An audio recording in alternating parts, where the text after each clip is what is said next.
মুস্তাজাবুদ দাওয়া তাকেই বলা হয় যার আহ্বান, যার দোয়া আল্লাহ ফিরায় দেয় না। সুবহানাল্লাহ কোন।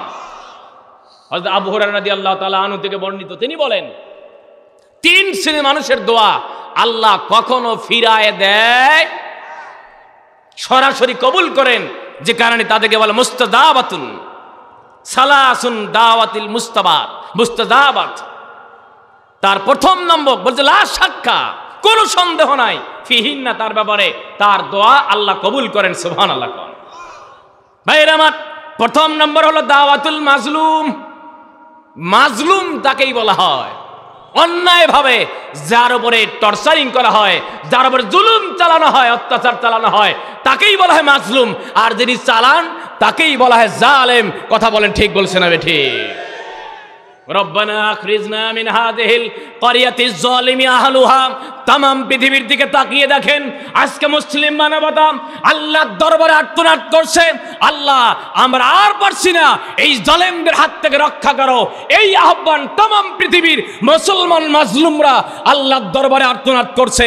আওয়াজ দিয়ে বলেন, ঠিক বলছে না ঠিক? এই জন্য আল্লাহ রাসূল বলেছেন দাওয়াতুল মাজলুম, মাজলুমের দোয়া আল্লাহ কখনো ফিরায় দেয়। বলতে পারেন হুজুর, বাংলাদেশে অসংখ্য মাজলুম জনতা আছে, যদি তাই হয় তাদের দোয়া আল্লাহ কবুল করে না কেন? প্রশ্ন আছে না নাই? আলা ইন্না নাসরুল্লাহি করিব, মাতা নাসরুল্লাহ। নবী আলাইহিস সালামরা, সাহাবা আজমাইনরা, আম্বিয়া আলাইহিস সালামরা এই দুনিয়ার জমিনে দিন কায়েম করতে গিয়ে অত্যাচার নির্যাতন সহ্য করতে না পারে আল্লাহর দরবারে সাহায্য চেয়েছিল। এক পর্যায়ে তারা এই সাহায্যের আবেদনে আমার আল্লাহ বলেছেন ইন্না নাসরুল্লাহি করিব, নিঃসন্দেহে সাহায্য একেবারে নিকটে। সম্মানিত ওহিদি মুসলিম জনতা, হতাশ হবেন না, হতাশার দিন শেষ, আগামী দিন কোরআনওয়ালাদের বাংলাদেশ। কথা বলেন, ঠিক না বেঠে? হতাশ নয়। আলা ইন্না নাসরুল্লাহি করিব।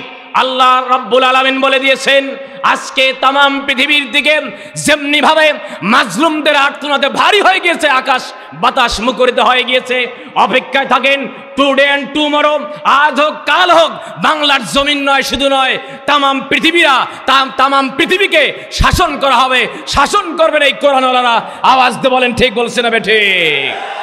মাজলুমদের আর্তনাদ ভারী হয়ে গিয়েছে, মাজলুমের দোয়া কখনো ফিরে যেতে পারে না। আমার রাসূল বলে দিয়েছেন মাজলুমের দোয়া আল্লাহ কবুল করবেন, এতে কোনো সন্দেহ নাই। আলা ইন্না নাসরুল্লাহি করিব, সাহায্য একেবারে নিকটে। প্রিয় ভাইয়ের আমার, রাসূল বলেছেন দুই নম্বর ওই ব্যক্তির দোয়া কবুল করেন যেই ব্যক্তি দাওয়াতুল মুসাফির। সুবহানাল্লাহ কোন। দাওয়াতুল মুসাফির। তিন নম্বর হলো সেই ব্যক্তির দোয়া কবুল করে নেন যখন কোনোদিন কোনো বাবা তার সন্তানের জন্য, ছেলের জন্য অথবা মেয়ের জন্য দোয়া করে অথবা বদদোয়া করে।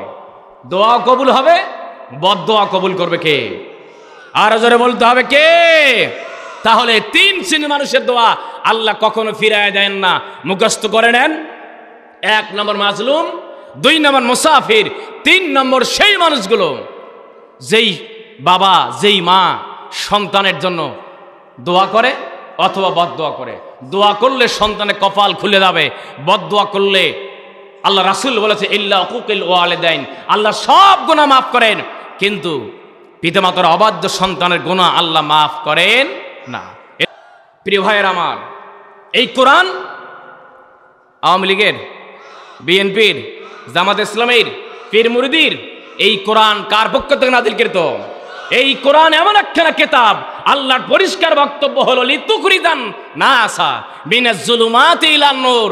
তোমার জীবনের সমস্ত অন্ধকার, চুরির অন্ধকার, ডাকাতির অন্ধকার, জিনার অন্ধকার, ব্যভিচারের অন্ধকার, সমস্ত অন্ধকার থেকে তওবা করে ইল্লা মান তাবা ওয়া আমানা ওয়া আমিলা আমালান সালিহান।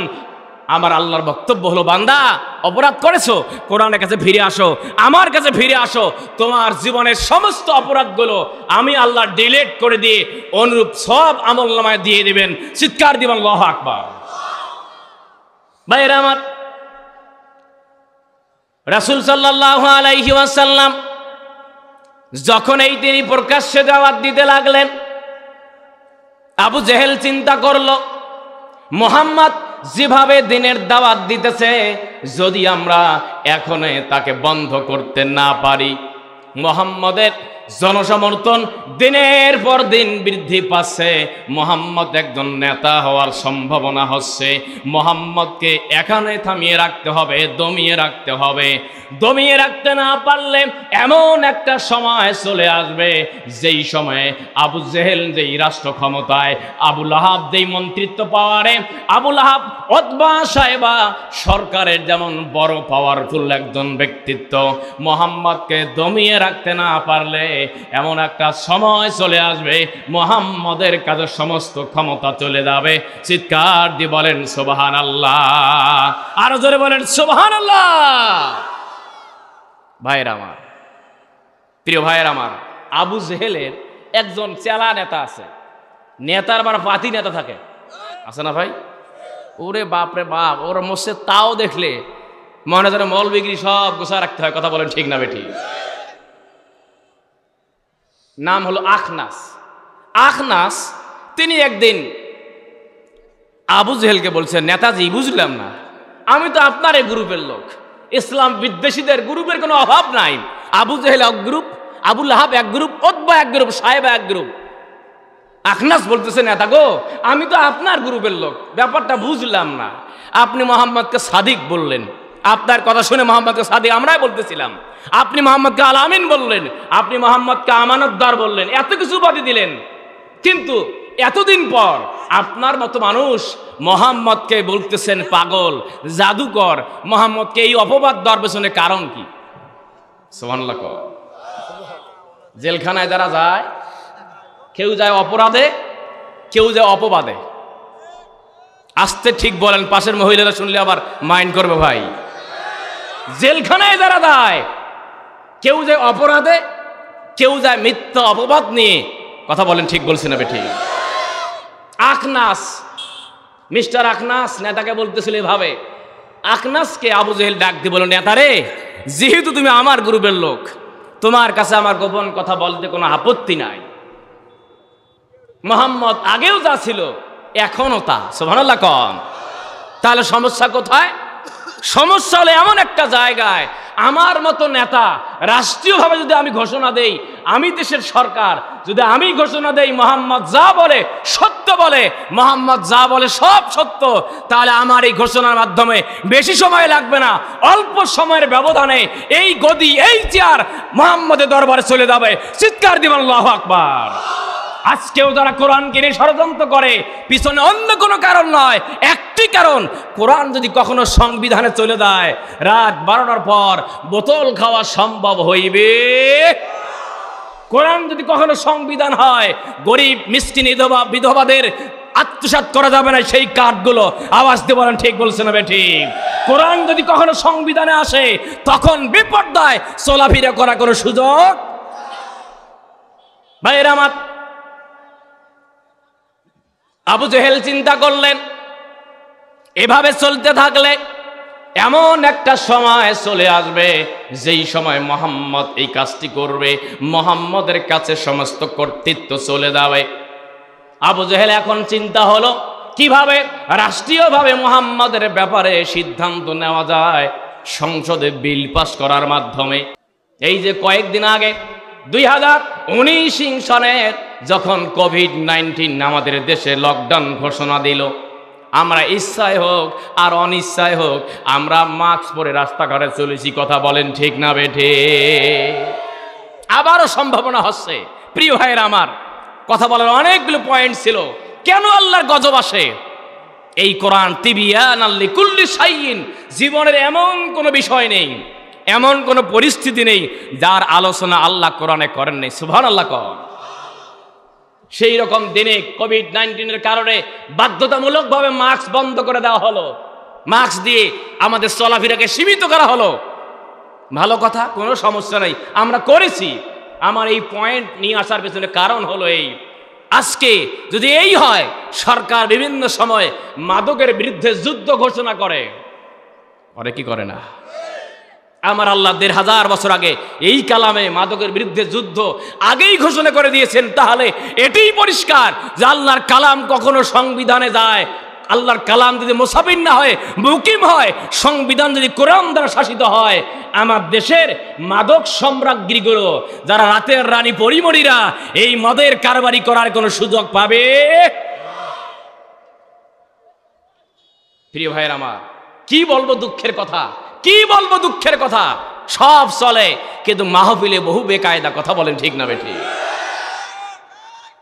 দাসকে বলা হতো এই জায়গায় মমতাজ আসি গান গাবে, সমস্যা হবে ভাই? কোনো সমস্যা নেই।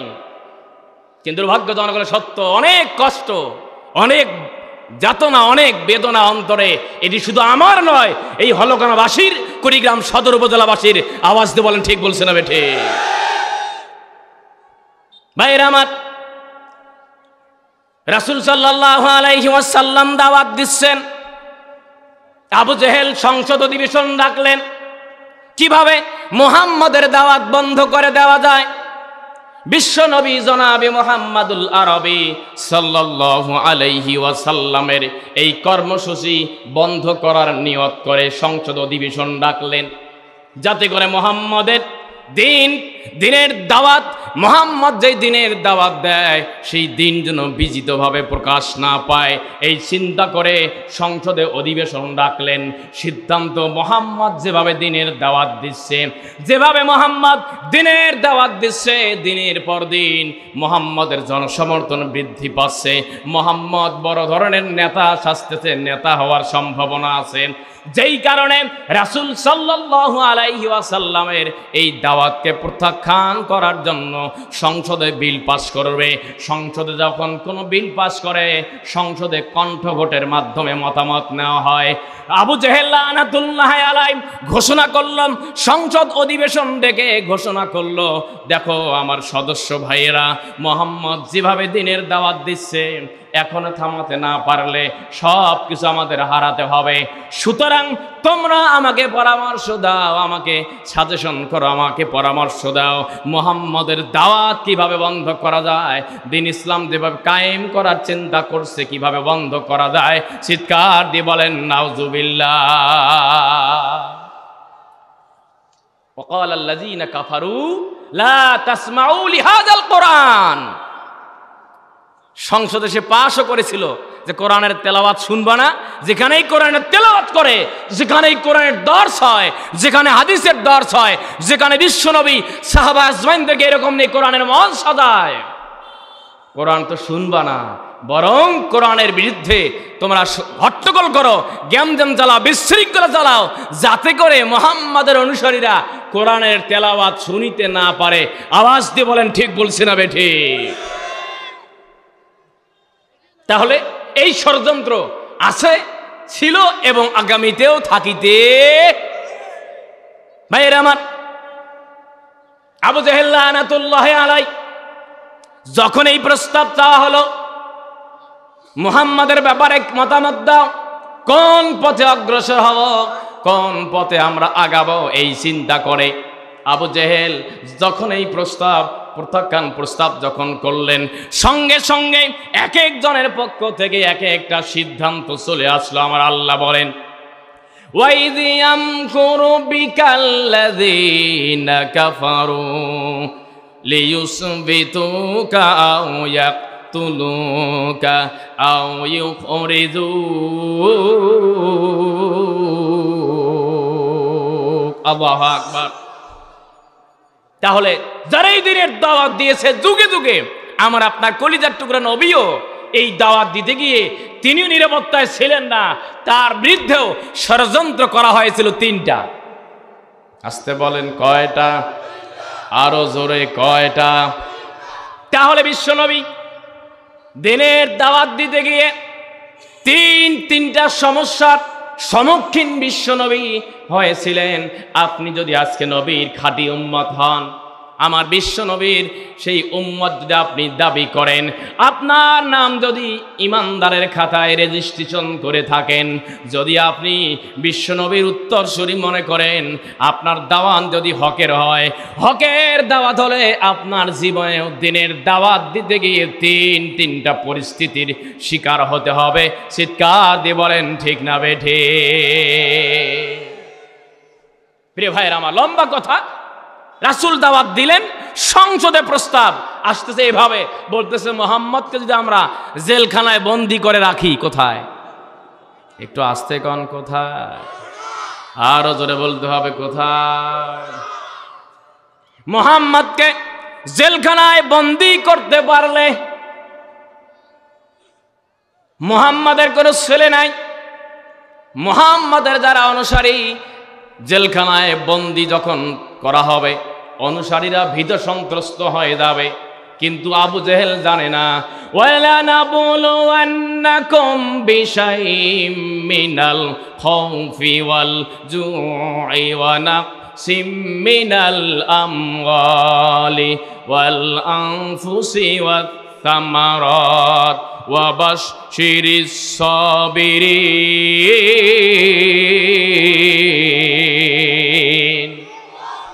ইমানদার পরীক্ষা দিতে জানে।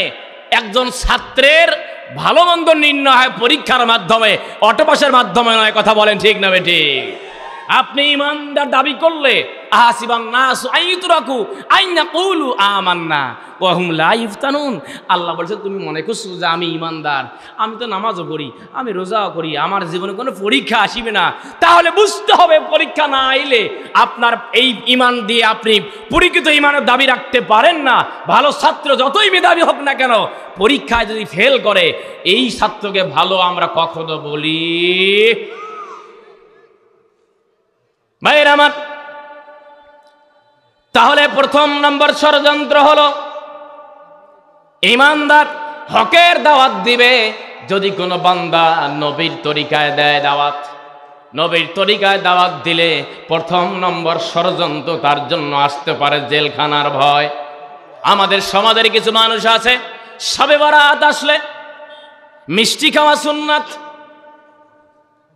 জুমার নামাজ পড়তে যায়, আমরা জিলাপির জন্য বসে থাকি যে মিষ্টি খাওয়া সুন্নত। ভালো কথা, আপনি জন্মের খাওয়া খান, আমার কোনো আপত্তি নাই, কিন্তু আপনার চিন্তা করা উচিত, আপনার মনে করা উচিত, আপনাকে খেয়াল করা উচিত, যেমনি মিষ্টি খাওয়া সুন্নত আমার বিশ্ব নবীর যদি আদর্শ আপনি বাস্তবায়ন করেন, নিজের জীবনে বাস্তবায়ন করতে চান, আমার গোটা রাসূল সাল্লাল্লাহু আলাইহি ওয়াসাল্লামের জন্ম থেকে শুরু করে মৃত্যু পর্যন্ত তার জীবনের গোটা জীবনটাকে আপনি ফলো করবেন, যদি আপনি বাস্তবায়ন করতে পারেন, যদি আপনি সুন্নতের পাবন্দি করতে চান। রাসূল জেলখানায় গিয়েছেন, এই জেলখানায় যাওয়া এক ধরনের সুন্নত। চিৎকার দিয়ে বলেন ঠিক না বেঠে? কয় বাবা জামানা বর্তমান ভালো না, একটু কায়দা করে চলো বাবা। কথা বলেন ঠিক না বেঠিক? কান্না গান মনে করতে পারেন হুজুর আপনি কি এই সুন্নাত পালন করেছেন নাকি? প্রশ্ন আসতে পারে। আমার কপালে যদি এরকমের কোন সিদ্ধান্ত আমার আল্লাহ দিয়ে থাকেন, রাসূলের একখানা হাদিস শুনে নেন। বিশ্বনবীর পরিষ্কার বক্তব্য হলো, ওয়ালাম আন্নাল উম্মাতা লাউ ইসতামাত আলা আন ইয়ানফাউকা বিশাইইন লাম ইয়ানফাউকা বিল্লা বিশাইইন কাদ কাতাবাহু আল্লাহু লাক। আল্লাহর বক্তব্য হলো, যদি কোনো ব্যক্তি ক্ষতি আমার আল্লাহ করতে চায় অথবা আমার আল্লাহ উপকার করতে চায়, যদি কোনো ব্যক্তির দ্বারা কোনো ব্যক্তির কল্যাণ নিয়ে আসতে চায়, আমার রাসূলের বক্তব্য হলো তামাম পৃথিবীর মানুষগুলো যদি একত্রিত হয়ে ওই ব্যক্তিকে ক্ষতি করতে চায়, আর আল্লাহ না চাইলে পৃথিবীর কোনো শক্তি নাই তাকে ক্ষতি করে। চিৎকার দিয়ে বলেন ঠিক না বেঠে? এই যে ভাই আমার চেয়ারম্যান নির্বাচিত হয়েছেন, তাই না ভাই? ফয়সালা কার? একটু আস্তে বলেন, কার? আল্লাহর ফয়সালা ছিল বলেই পৃথিবীর কোনো শক্তি নাই তাকে পরাজিত করে, কারণ সিদ্ধান্ত কার? ভাইয়ের আমার, আল্লাহর রাসূলের বক্তব্য আরেকবার শুনে নেন। ওয়াইন ইস্তামাউ আলা আইয়াদুররুকা বিশাইইন লাম ইয়াদুররু ইল্লা বিশাইইন কাদ কাতাবাহু আল্লাহু লাক।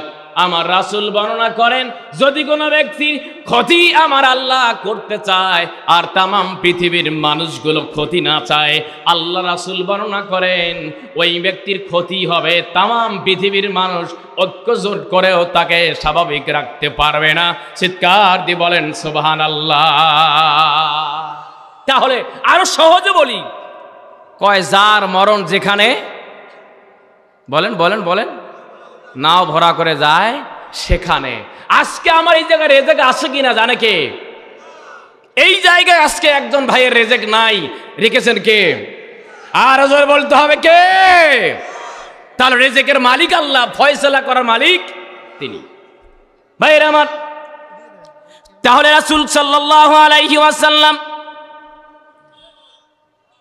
বিশ্বনবী জনাবে মুহাম্মদুল আরবি সাল্লাল্লাহু আলাইহি ওয়াসাল্লাম তিনি একখানা হাদিস বর্ণনা করেছেন, ইন্না ইজামিল জাযা মা ইজামিল বালা।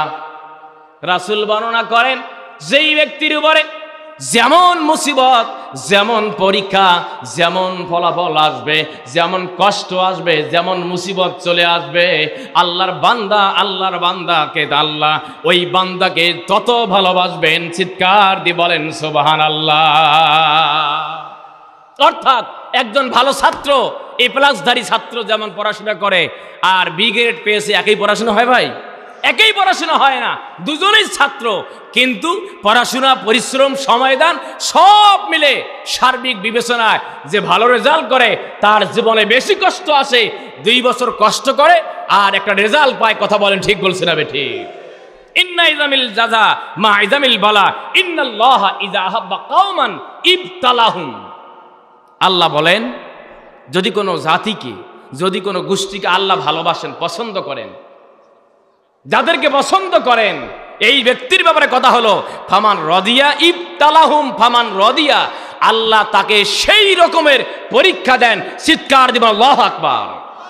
কারণ ইমানদার পরীক্ষা দিতে জানে, ইমানদার নাম রেজিস্ট্রেশন করেছে মানে আমার জীবনে পরীক্ষা আসিতে